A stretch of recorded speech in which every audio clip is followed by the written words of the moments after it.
So on the show today, Georgia Verry. So I have been very curious about Georgia. She's been signed up for the conference, and I looked at her website and it says founder of the Fight Back Project. I thought, okay, what's that? That sounds interesting. And then the tagline, trauma informed kickboxing. And I'd never seen those things together before, but trauma and kicking people in the head are two of my favorite things.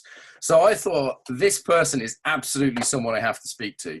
And yeah, joining us from Australia, I believe, right, Georgia? Yeah, right down the bottom in Melbourne. Great. How you doing today? Yeah, pretty good. It's been a busy day, lots of clients, but that's always good. Okay. So it's what time there? It is 6:30 p.m. 6:30. Okay, we managed to make it work. I'm still getting my head around Australian times. And let's hear a bit about your story before we get into the Fight Back project. So how did you get interested in the body, in kickboxing? How did this happen? Yes, I suppose it all started when I was 11. My mum returned to training in Kyokushin karate. You familiar with Kyokushin? That's the hardcore style, yeah. Yeah, that's most people who actually know its response. So for listeners who don't know, Kyokushin is a full contact style of karate where it's all bare knuckle. The sparring or the competing is done with no padding whatsoever, so no hand protection, but we do protect the face a little bit. You can't punch to the face, but you can kick to the head. So that was my introduction into martial arts. Was she returned to training, and of course I really wanted to go. She said when I was 12 I could start training because that would mean that I could train with the adults. So I went straight into full contact training with adult men, and Wow. that was pretty much how I was raised. Yeah, just she and I doing full contact sparring when I was in my teenage years, like full of angst and anger and every other teenage emotion. And I guess I got to embody that, take that out by sparring with her. So you got to kick your mum. That's great. Yeah, I think as a teenager, I would have loved that. Okay, so you got to kick your mum. And also, like we talk about gender a little bit, I guess, on this. So you're a teenage girl. Yep. And you're full contact with adult men. And in most, if listeners don't know, most martial arts clubs might be, 78% men. Like it's often the case it's more men than women, right? And I imagine that brought up a lot both for you and for them. Yeah, look, for me, I think I was so cocky and confident when I first started that I was much more like bullying them. Of course, they're very respectful, and that's something that I think is so fundamental to martial artists is people, they tend to be the less kind that are just going to try and beat you up. They're more the kind that are going to really look after you. And that was certainly my experience within the club that I trained at in Barwon Heads, which is on the coast down even further south in Australia. So I didn't have so much of that experience. Really more it was me saying a lot of things that I probably shouldn't have to the very higher grades, very disrespectful, very, I'm going to be the best that there ever was in Kyokushin, and I'm going to win the world titles, and I'm going to be a black belt before I'm like 16, and just all these ridiculous things that I guess kind of got literally beaten out of me. Right. And I learned to become a lot more respectful, because nobody really hit me hard or anything like that, but certainly if I tried to backtalk, there was a level of, they would definitely be winning in the sparring. Right at that kind of level that's like, it's not abusive, it wasn't traumatic, and I don't consider that I have had experienced any major trauma, but I definitely learned how to be a more humble person and to really embody part of the dojo kun, which is like the oath that you say at the start of every training session for Kyokushin, which is to be humble. Right. And in Japanese martial arts generally, or Okinawan martial arts generally, there's this emphasis on respect, which is very good. Like, if I had a teenage daughter, the place I'd probably most trust her to be, and the men I'd most trust her to be around, would be a whole bunch of Japanese martial artists. Like my experiences of Japanese martial artists in Aikido and other things, been very respectful. And, it's part of the tradition. I also look back at some of my early training with my trauma-informed lens. I was training in quite a sort of hard style of Aikido, you could say. Sort of, if there's a spectrum of Aikido, as a softer art, but it's the Kokoshin sort of end of that spectrum I've been trained in. And some of it I look back on and go, okay, was that hard training or abuse? Was that punishment or, there's definitely lines that are a bit blurry through my sort of 41-year-old psychologist lens, looking back on what I was exposed to as a 20-year-old. Yeah, I think like a memory that quite stands out for me is we had our core coaches, and then there was a group of us that had formed just for like Friday night fight training, which was essentially 2.5 hours of myself, two males who were in their 20s, 30s. I was about 18. And then this Japanese instructor didn't really speak much English, was very traditional and hard. And there was another competitor on the Australian team who pulled out because he broke his shin bone. So not the main one. There's two shin bones. Yeah. Of the two that, support body weight, he broke the one. Yeah. So he broke the one that didn't support your body weight as much. So still a broken bone, and therefore he pulled out of this full contact fighting. But we got told, if you ever pull out of a fight for something as small as a minor broken bone, so it was definitely very tough.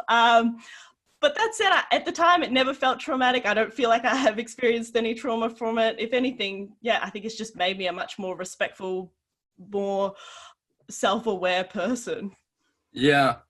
Okay. No, makes sense. I remember at my wedding, I was looking at the Aikido people on one table, and they said, they had a certain respect to them that you could see even out in civilian clothes kind of thing. And I think it's a cliche in the martial arts, but there's something in this. And I know this is pretty big in Australia as well, right? Like Kyokushinkai and karate and martial arts generally, there's a sort of there's a scene in Australia for this kind of thing. It's not huge, to be honest. Yeah, it's especially since Masuyama is the founder of Kyokushin, and when he died, there was a lot of infighting within Kyokushin. Yeah, it was quite petty, really. A lot of people wanted to be the head honchos of all the different styles, and so they all split, and that just meant that the pool of people that you could train and compete with just became much smaller. And that's largely why I ended up walking away from training a lot of Kyokushin, was because I moved to another city and I would have had to join a slightly different gym, and I didn't really want to have to deal with the politics that would have been. A lot of politics, isn't there, in martial arts? Like who's teaching, these very slight stylistic differences. In the UK, Aikido has something like 60 organizations, and they're all split from each other. It's really crazy. Okay, so then you got into Thai boxing, kickboxing. What was the evolution from there? Yeah, exactly. So I had been doing a lot of competing. I competed overseas in Kyokushin, and then sort of decided I didn't want to do it so much anymore. I really wanted to focus on my career, which was in exercise science. And when I was, upon graduating from that, moving to Melbourne, so into the city, and I just realized that I didn't know anyone. And the way that I knew for where I would instantly be able to find a community was to join a martial arts gym. Yes. So I found the biggest gym, I would say, in Melbourne, signed up, went and tried all the various styles that they had, MMA, Jiu-Jitsu, Muay Thai. And I guess Muay Thai really resonated with me, mostly because of my ego, because it was most adaptive for me, so I could straight away be good at it. I loved that. And then I fell in with that community, made amazing friends. And then I guess things just sort of escalated from there. Started sparring, went to Thailand to train, and then started having some semi-pro fights. And then now here I am with the title kickboxer. Okay, so when people say kickboxer, they could be referring to people from karate background, Muay Thai, Thai boxing background. Is this one of those words that's quite generic, isn't it? Yeah. So now for me, it specifically means Muay Thai. Muay Thai, okay. And do you want to say a little bit about what Muay Thai is? Because some listeners, will be coming from conscious dance backgrounds or therapy background. They might not have even heard of it. So we better sort of lay out the basics. Yeah, so Muay Thai is the art of 8 limbs, and so called because you can attack your opponent using your feet, your knees, your fists, and your elbows. And obviously you've got 2 of each of those, so total of 8. And it's very similar to kickboxing. However, you're allowed to elbow your opponent, and you can grab onto them in what we call a clinch. So you can grab their head, pull them around, pull their head into your knees, knee them from the clinch, elbow them from the clinch. And you can do little bits of trips as well, which you can't do so much of in kickboxing. So the goal being to win in fights by knockout or by decision by the referees. It, I think, is a little bit more spiritual to me than traditional kickboxing.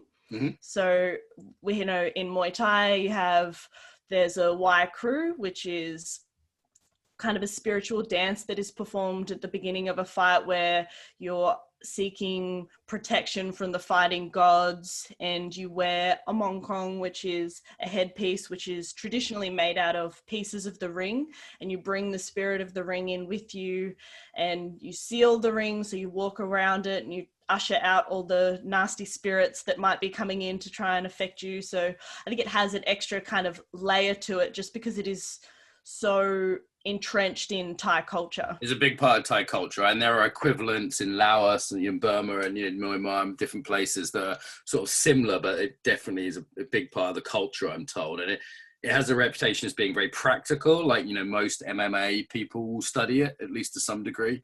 There's a few karate-based MMA, but mostly Thai boxing, and it, you know, it's pretty rough as well, right? It's not to be messed with. Yeah. The elbows are very, very sharp. Getting hit with them in the face hurts quite a lot. But that's somehow part of the beauty of violence, which is quite difficult to see, I think, when you step really outside of it and try and look in and think, well, why would you want to do that? And that's why I say it's really quite like a slowly escalating, it's a staircase. It's really not something that just like one day you're walking on the street and the next day you're being elbowed in the face. It's quite a slow progression. There's a slippery slope. What do they call that in drugs? You know, when people start soft drugs and they get into hard drugs, you know, there's a scale, isn't there? I mean, you said like the beauty of violence. That might be quite a shocking phrase to some listeners. Do you want to expand that a little bit? Yeah, there's a statement that a lot of the promoters that I fight on, which is to display beautiful Muay Thai. And it is that everyone's adaptation of, you know, there's a kick and a punch and an elbow and a knee, and maybe those seem quite generic, but the way that you choose to put them together and your particular style that you display that in is quite unique, and therefore I think quite beautiful and expressive, and a type of art form in and of itself. And then there's the physical way that you're putting your body on the line in order to test that and to display what you feel that you have built, and doing that against somebody else. So, you know, I think when you see, and it's quite controversial too in terms of head trauma, but someone who really displays that and displays that sense of heart, you know, in karate background, you would call it that hara, that getting knocked down and then still wanting to get back up, I think is a really beautiful experience to have, and that teaches you just so much about yourself. Yeah, so there's the beauty of movement and the body in motion and artistry, but then there's also, you know, fuck Brené Brown. I mean, this is like the vulnerability of being in a place where you can be really hurt, you know, and, you know, no disrespect to Brené Brown, but there's a real vulnerability there that may not be obvious to people who are just talking about emotional vulnerability. I really feel like there's something in that. And then as you say, there's this piece around heart. Like if you look at the 100-man kumites where, you know, the Kyokushinkai guy has to fight, 100 people in a row, just one after the other. And it's not really about winning or losing. It's about, can they survive, but not just physically, because it's most Japanese martial artists will push you to the unreasonable as a form of psychological and spiritual training. They're not really interested in can you win the fight, which might be the sort of Western perspective. It's, yes, they're interested in that, but they're interested in, can you keep going past what you thought? It was like possible is so far back there where you thought your limit was, that it's just like, wow, this is something else. Yeah, definitely. I think there's meditation in the beginning of a lot of karate. There's a lot of really centering yourself and needing to back yourself and to believe in yourself, and testing that real edge of what your body is capable of. And you kind of get there by pushing the boundaries of what it is, and you just realize crazy things. But yeah, that fear factor, that forcing like one foot to go in front of the other to step into the ring, and then like physically stepping over the ring, which, well, women aren't actually supposed to step over the ring, but I do, because, you know, like fuck gender norms. They're supposed to go under the ring in Muay Thai, where women weren't traditionally allowed over the ropes. It's quite okay, so you're breaking that. thing. You're breaking that. We're one. breaking. Yeah, and most women in Australia do, so it's not really a big deal. But in Thailand, if you were to do that, it would be like a big deal. So it'd be a big deal. So there's still some gender norms even in kickboxing, right? Even in Thai boxing, there's still.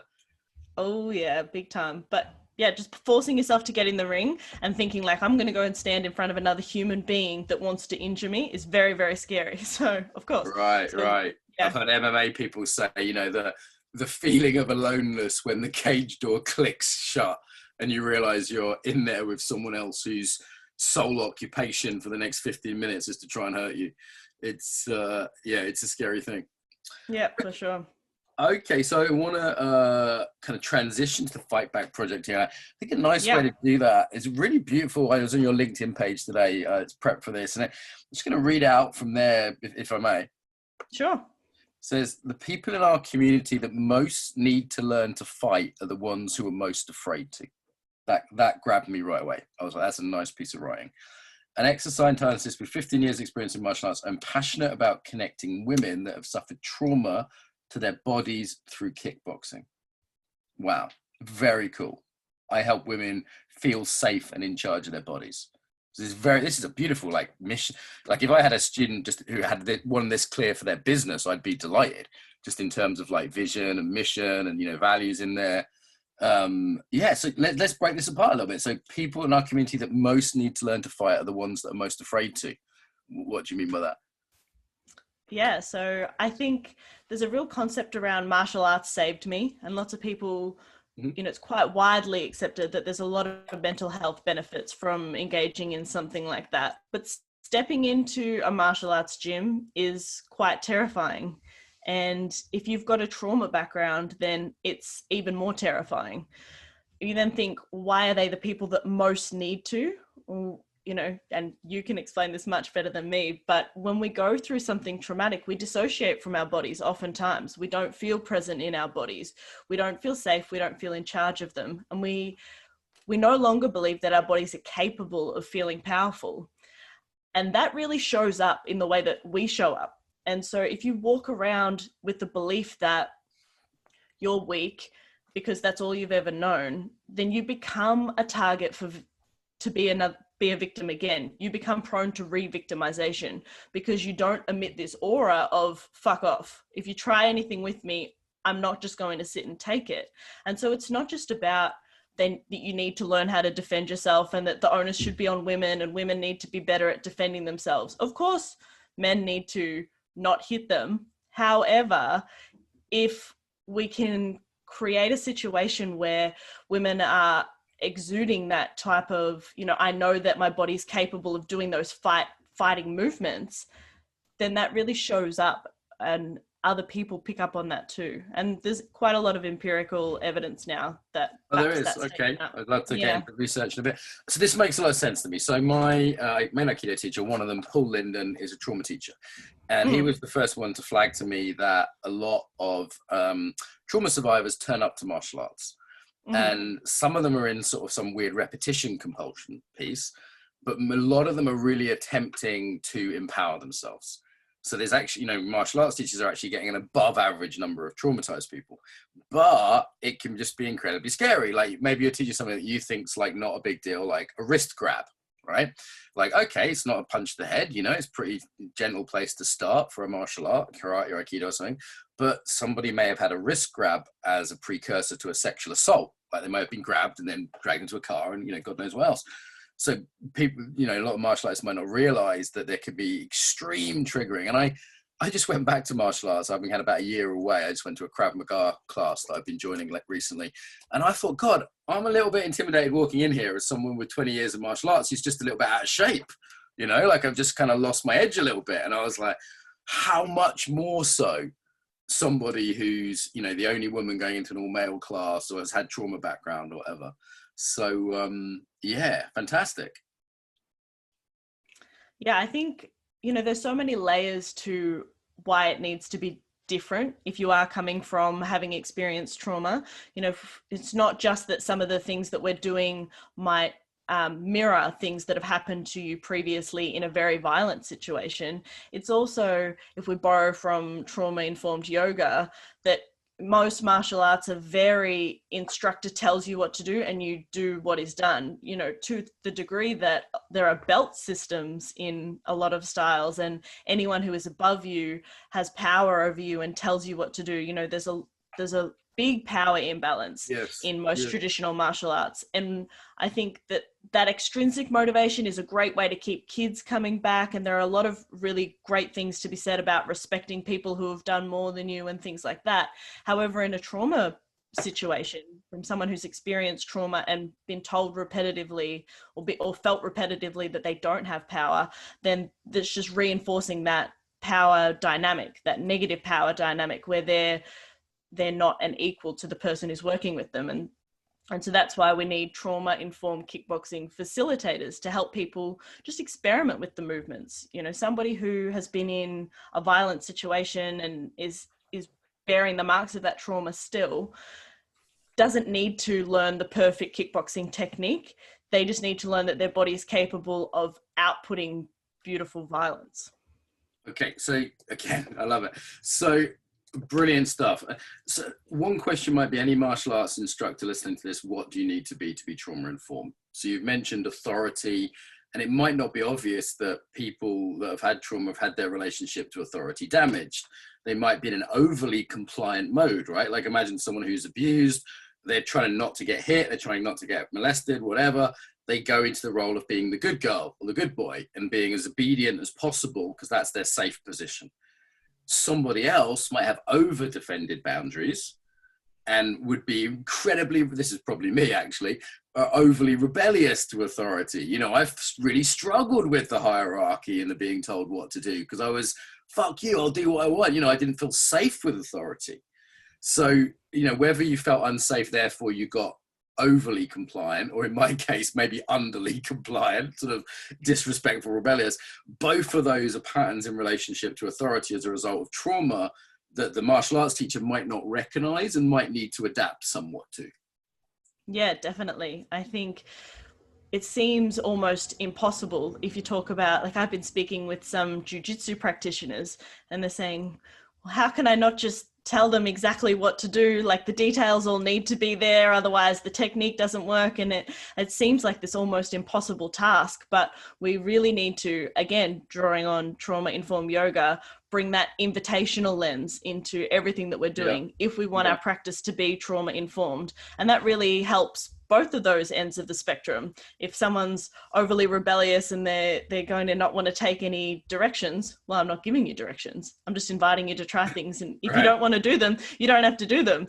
And, you know, if you're someone who's been overly compliant, you suddenly have this great room to grow into, this space of invitations to see, well, what do you want to do? What does your body want to do?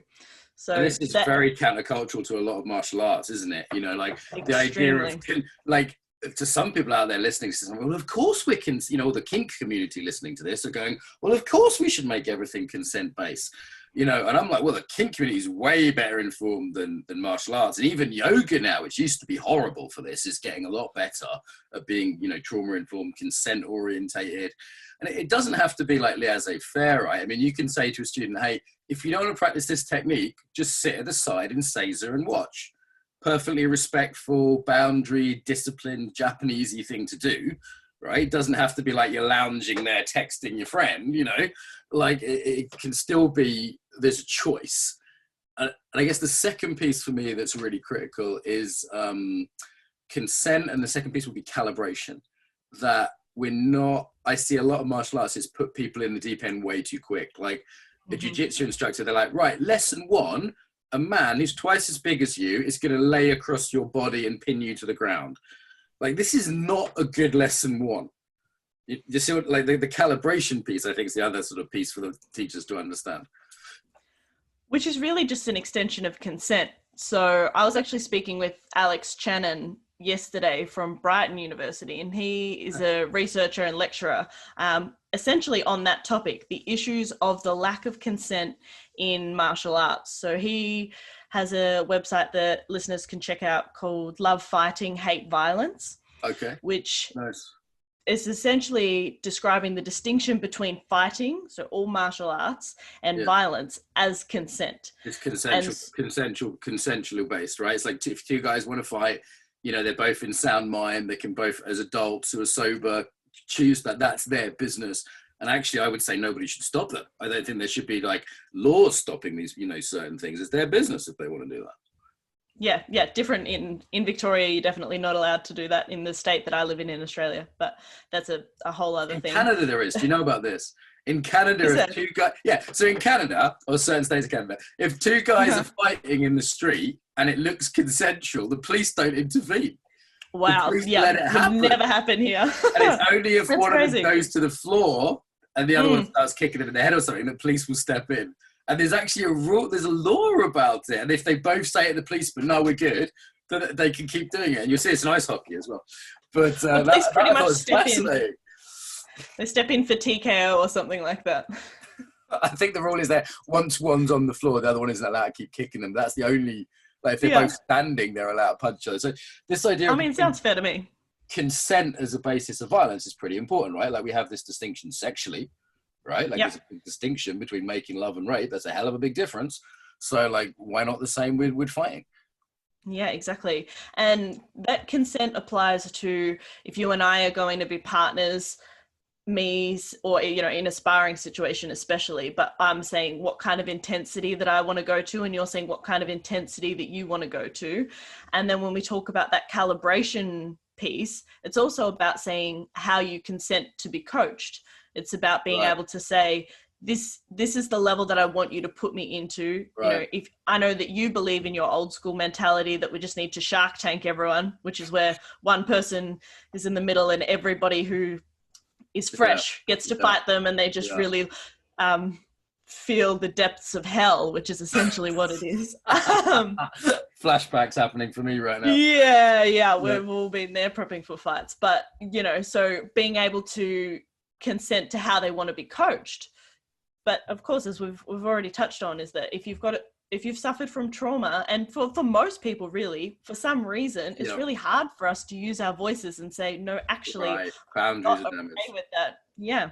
And also, another thing I've seen, I see this in like Israel and Russia and other cultures, as well as within traumatized cultures, as well as traumatized individuals, is the ability to calibrate is damaged. Like I say, right, guys, let's start with 3 out of 10 sparring. Okay, so really slow punches and just stepping out the way. And then immediately these like fucking huge punches come in. And I'm like, guys, that was not a 3 out of 10, but it was to them, because their ability to judge, like their ability to moderate is damaged. I'm definitely with you on the importance of consent within sparring. Like I've had partners like really hit me or throw me, and I've gone, hey, can you just calm it down a bit? Or I've done a technique on them really slowly and they've done it back to me super fast, which I just think is such bad manners. And because normally that's how one is showing the level of intensity one wants, right? You give what you want to receive. Mm-hmm. And but when I've verbally said to them, they've almost looked at me like, you can't do that. And I'm like, yeah, I can. I don't want to be, I've got to work tomorrow. I don't want to be punched. I don't want a black eye. Calm it down, you know? Like that's new to a lot of martial artists, that you can even negotiate that as an idea, that you can negotiate that.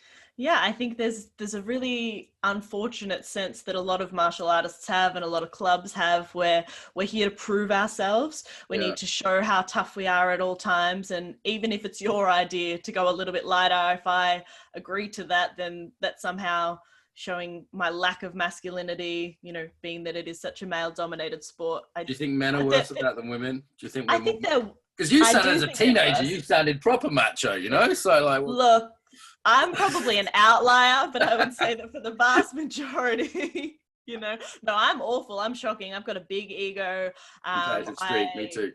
Yeah, I don't like to lose in sparring, even though, you know, there shouldn't be a winner and loser, because there's no judge, but you could try telling me that halfway through a round and, you know, it can be a little bit different. So, yeah, I mean, do I totally practice what I preach? Not 100%, but that's why I want to learn more about it. But that's the practice, right? The practice for me is putting my ego aside a lot of the time in these things and going, you know what, Mark, don't be a twat. You're going to get hurt.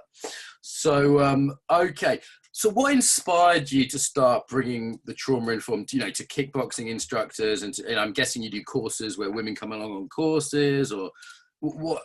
I had two questions there actually. Really, one, what is the structure of it, and two, like, was there a particular thing that inspired you? Was it just something you saw a need for?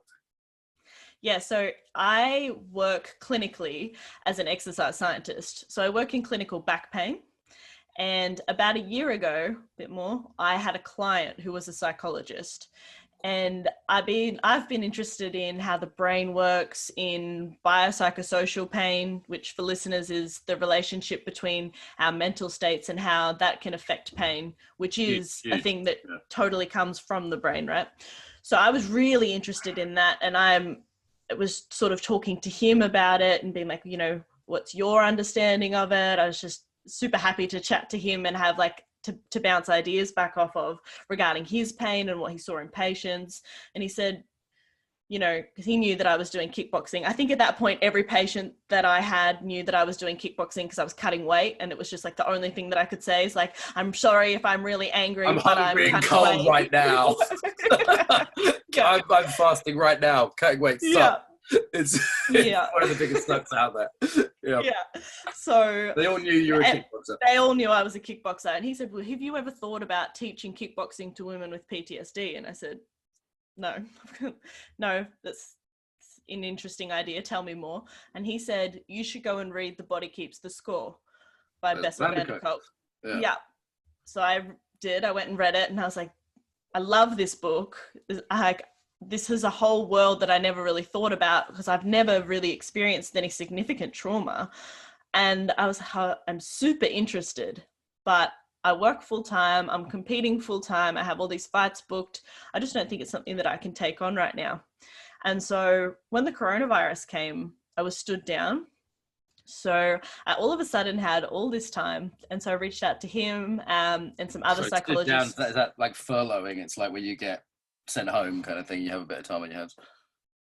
Stood down. Oh, I didn't know that was not a universal thing. Like I got fired. Okay, you got sacked. Okay, sacked. Yeah. Stood down. Got it. I've learned a new Aussie word. We have, by the way, Australia is the third biggest audience for this podcast, so we're going to have to do some Australianisms for sure. I think stood down has more of like a it wasn't your fault connotation. You know, it's not like you were fired for doing something wrong. Okay. It's like you were stood down because the business couldn't hold employees anymore. Got it. So it's sort of fired in a good way. All right. Yeah, exactly. Yeah, fired. So you were fired in a good way, and then you had time on your hands. I was fired in a good way, and I had time on my hands. So I reached out to these psychs and I said, you know, I'm still interested in this idea. Like all of a sudden, I have all this time. I'm really interested in it. What if we did it online? We're in the middle of a pandemic. I don't see this going away anytime soon. Domestic violence is going to skyrocket. Yeah. You know, of course, we're trying to put in place all these interventions to help save people from the moment, but looking at what the Australian government does for afterwards, not much, really. And so I said, what can we develop this as an online program? Does that even make sense? And they were like, if you think you can do it, yeah, we back you. And I was like, you know what, I reckon I can. And there's a lot of benefits to running something online. It's anyone can access it. So you can have clients from all over Australia. If time zones work all over the world, you can turn off the camera at any point. It seems much less overwhelming than someone being physically in front of you. From a trauma point of view, right? You're in your home environment. You can block. It's a lot easier than walking out of a room to just press the stop video. So what do you teach them? You're teaching them kickboxing. You're teaching kickboxing instructors. Give me a sense of the content. Yeah, I haven't started teaching kickboxing instructors how to be trauma informed, although that's something that I definitely want to get into further down the line. We're teaching women in an 8-week course at the moment, with the idea being working towards what you would need to have at least seen before you could go into a kickboxing gym. So kind of like a bridging course. We don't know what's going to happen with the coronavirus. So it's less scary when they go into a course because they've seen what it looks like. They kind of know what to expect. Because that is a big deal, isn't it? Like that is like the first time I went into an MMA thing, having done traditional martial arts, I was like, what's it going to be like? I'm like, what's going to happen? It's scary. Yeah. So we do, I suppose the more instructional based stuff all comes out in videos before class. So women watch a video of what the techniques are going to be and what I would suggest are some of the technique cues. And then in the class itself, we totally forget that. So we just ask, what might make you feel powerful if you were to push someone away with your hands, if the punch has been what we've learned. And maybe they've picked up some of those bodily movements, but maybe it looks totally different. And oftentimes the way that, you know, you've seen this, just like I've seen this over and over again, when people first start martial arts, the thing that they're doing, even in their mind, though, it looks the same. It looks totally different, and you know it's totally not effective. But that's the whole point. People just freeze up as well, don't they, if they're not used to anything? Yeah. I didn't tell the Krav Maga instructor that I'd done anything before, and within about 10 seconds he went, "You've done something before," because he realized I wasn't freezing up when he was trying to hit me with they use these foam things, you know, to teach you the ducking. Oh yeah. And you know, standard sort of boxing drill kind of thing. And I wasn't very good at it, but I wasn't freezing up. So he's like, "What have you done before?" Because most people, as soon as you even try and slowly hit them with a bit of foam, even they go like that. Fight or flight response is just crippling most people, right? So I guess that's one of the first things to get over. Yeah, absolutely. And one of the first things to get over, depending on where people are at when they're coming into this program. So at the moment, everyone's coming in by referral. I'm working towards not having that be the case, but I'm not a psychologist and I don't have a trauma background. So at the moment, I really like having that partnership.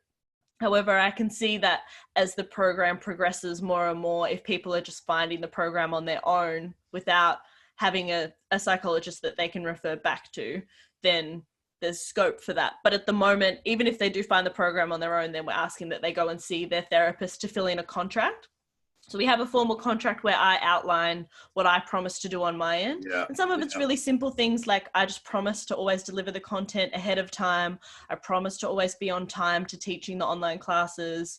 You know, I promise that you will never have to share any of your story or do any storytelling with me, because that's not involved in how your body is processed it at all. So I don't need to know what happened. So is it a registered charity now, or? No, so it's not a registered charity. It's a registered business.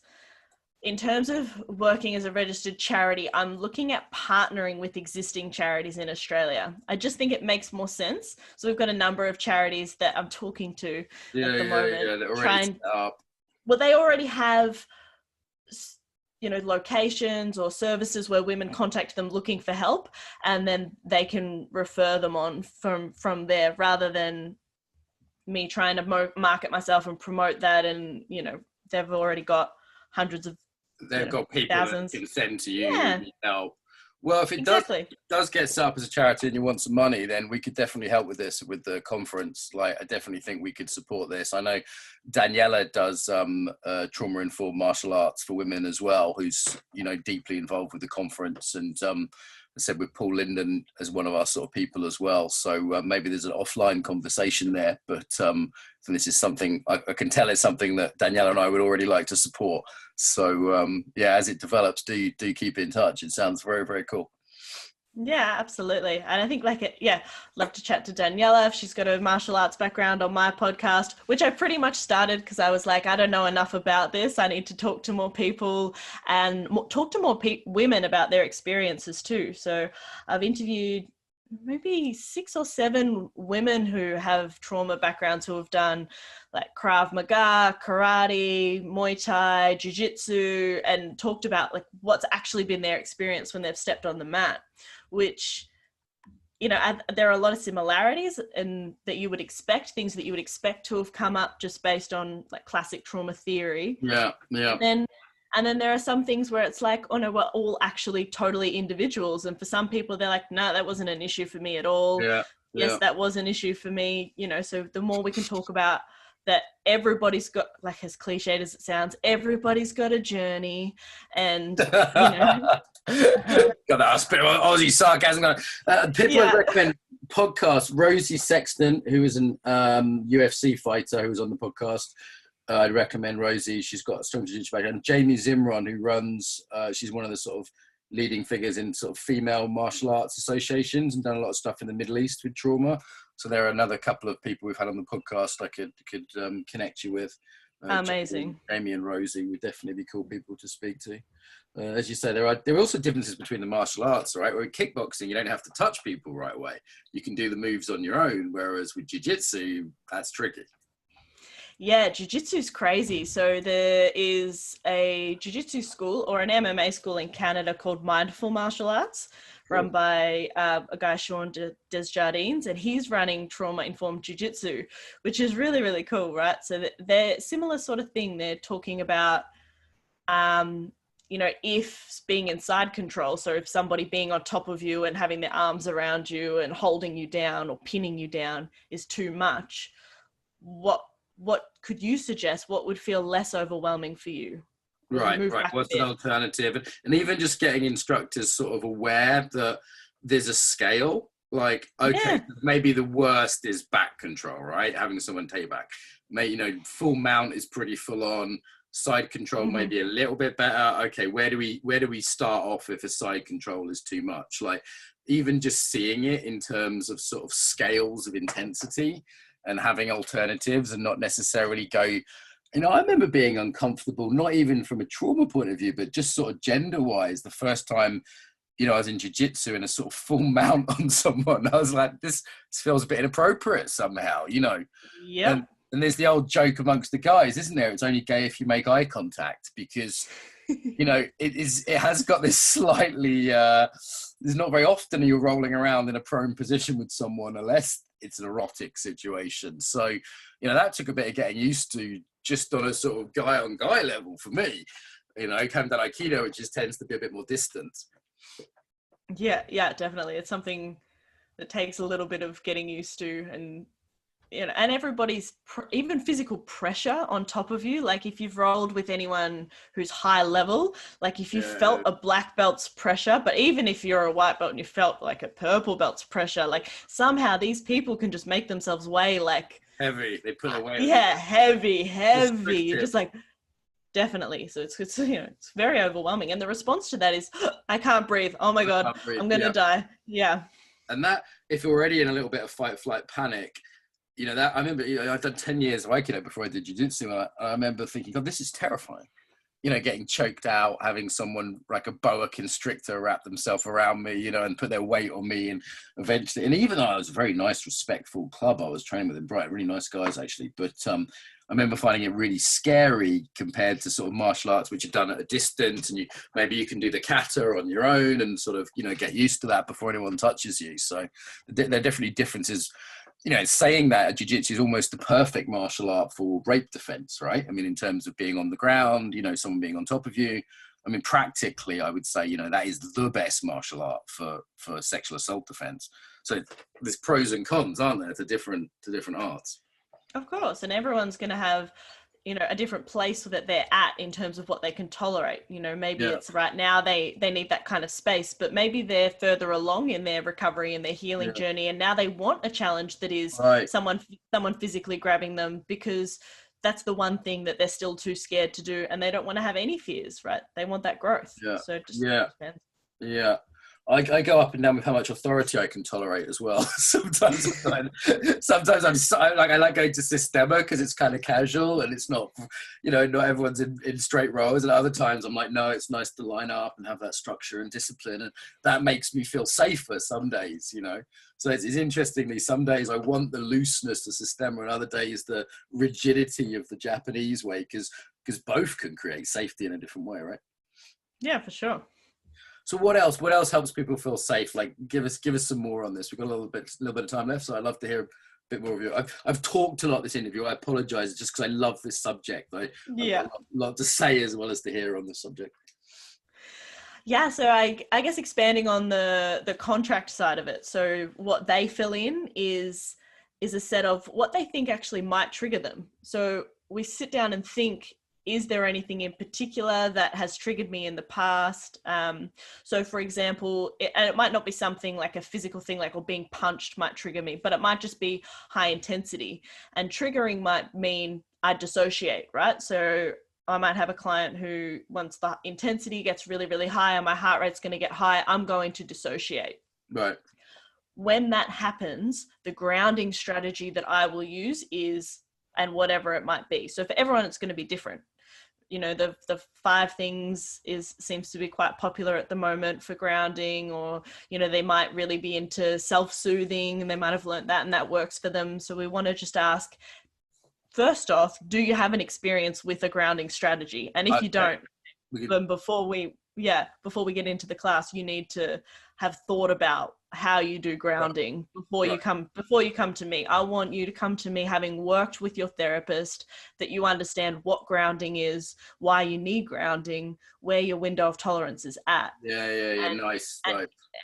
So if you can articulate that, then I can help you practice it, right? Because I'm not set up to help you to develop those kind of things. That's beyond my area of expertise for now, let's say. But I feel much safer, and I think they feel much safer having said to me, and me having this little cheat sheet, which I can easily have there because it's online, so no one can see how many notes I have around me, that says, you know, if Sarah dissociates, then I'm going to ask her to tell me 3 things in the room that she can see, and making sure that she moves her neck, or whatever it might be, that they've worked and talked about in the past. So we've got a list of things in place, and that I think provides 2 things.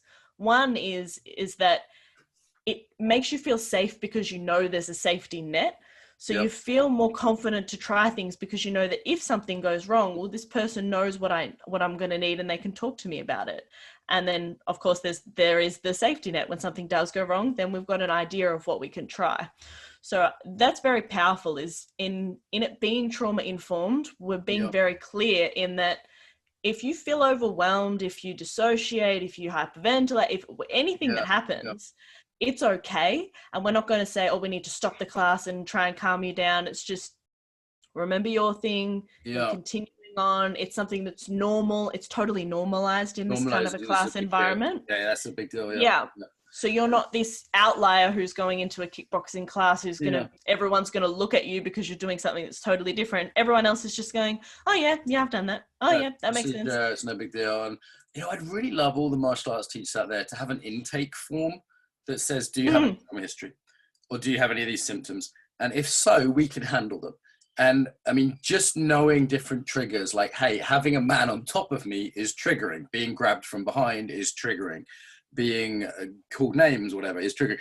And I'm actually really annoyed at all the fucking sensitive social justice types that have stolen the word triggering from actually traumatized people, because it actually has a fucking proper meaning, which is when someone's trauma is actually relived based on a stimulus. And we need to fucking keep that meaning, because otherwise, what else do we use? This is why I get angry about people just using it willy-nilly, like, oh, I was triggered. No, you're annoyed. It's different. So martial arts teachers knowing triggers is really important. And then having a self-regulation technique. Like, there's no reason a martial arts teacher can't teach centering before teaching techniques, right? Teach the centering and grounding, teach the self-regulation. And as you say, add that maybe to what people already have. Make it normal in the club that you can take a self-regulation break and sit at the side and take a few breaths, or, you know, look around the room, whatever you need to do. And actually just have that as procedure for the club.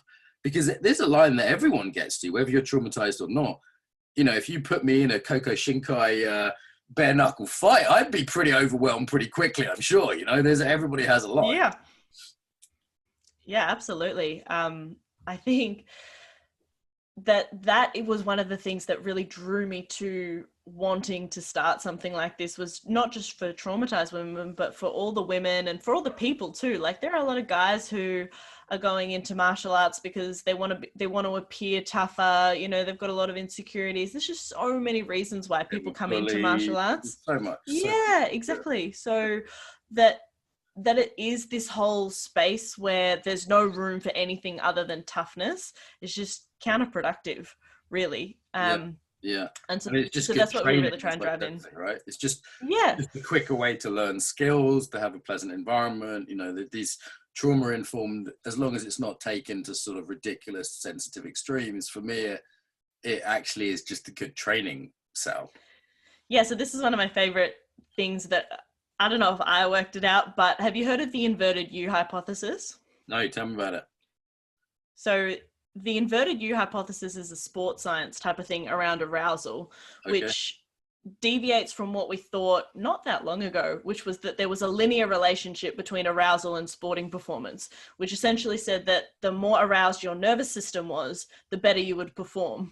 And then we realized that, oh shit, no, there's actually quite a Yeah, there's quite a cognitive element to performance. And if you get too aroused, then your performance is going to start to drop. And that's why it's called the inverted U hypothesis, because your performance will get better and better. And then it reaches a tip point where if you get more aroused, then your performance starts to go down. And that makes sense, right? I mean, we know what that's like to be not turned on enough or to be too turned on. We know what it's like to be not like awake and ready, but also too nervous. You know, that makes sort of intuitively, it makes sense that it's like a certain amount of stimulation's good, but there's a limit to that. Yeah, arousal, someone needs to come up with a better word for it, but yeah, that's exactly the right word. Then we can use it in all the other contexts as well. It's the exact same principle as far as I'm concerned. But yeah, it can sound a bit weird to sort of non-sports sciencey type people. What do you mean you're aroused in karate? It's hardly appropriate, is it, Georgia? I was optimally aroused when I was winning that fight. Aroused for performance. There we go. I'm terribly sorry. I'm taking this in a direction that's going to be triggering all kinds of Californians now. Georgia, this is fascinating. I do want to match up with Jamie and Rosie and Paul and Daniela. If you're interested, I can just message them on Facebook or something. So just that offer's there, because I think there's a few of you now. This guy in Brighton, 100%, and this people in Canada. It sounds awesome. I'm really glad the martial arts world is sort of growing up this way. It's very cool. It's a little behind the yoga world, but I think we're getting there. And so I mean, now we need to finish relatively soon. Where do people find you, Georgia? Where do people find this project? Where do people find you? Where do they go? Yeah, so on Instagram, it's @FightBackProject. And on Facebook, you can search The Fight Back Project. And if you look on iTunes, Spotify, anywhere you find podcasts for The Fight Back Podcast, then you should be able to hear my episodes as well. And yeah, if you can't find it on your platform, let me know, because it should be on all of the platforms. So message me on Instagram or Facebook, and awesome. I will fix that. On Instagram, we're going to add you up there. And no website as such yet, right? Like I found not yet. Social media, and I found your Instagram on there. Oh wow, look at this. This is cool. Okay, very, very cool. Very, very cool. Okay, awesome. I love what you do. I respect what you do. I'm so glad you're coming to the conference. I think it's really unique. Very, very cool stuff. Oh yeah, that's the other way for people to find me. Come to see me talk at the conference as well. Yeah, we're 170,000 people registered right now as of amazing. The 28th of August. So by the time this goes live, it will probably be at least 200,000-300,000. So it's a bit bonkers for sure. Yeah, it's going to be amazing. So yeah, if you're coming to my session, make sure you've got a little bit of space around you, because we're going to do some kickboxing.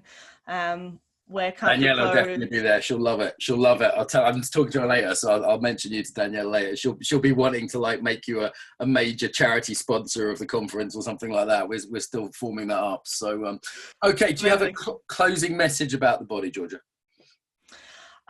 Look, I think just listen to it. Like if anyone is listening to this podcast, then they're probably already very in tune to listening to their body. So maybe that's not the right message to have. Maybe see if you can notice somebody else who's not listening to their body enough, and kick them. You know, find it. Yeah, kick them. No, we'll just leave it at that. Find someone who's not listening to their body enough and kick them. Kick them until they do. No, people are going to think we're going to get complaints now. Georgia, this has been brilliant. I've really enjoyed your company. I hope we end up at Mates. If you're ever over in the UK, give me a shout. And if not, I'll see you at the conference for sure.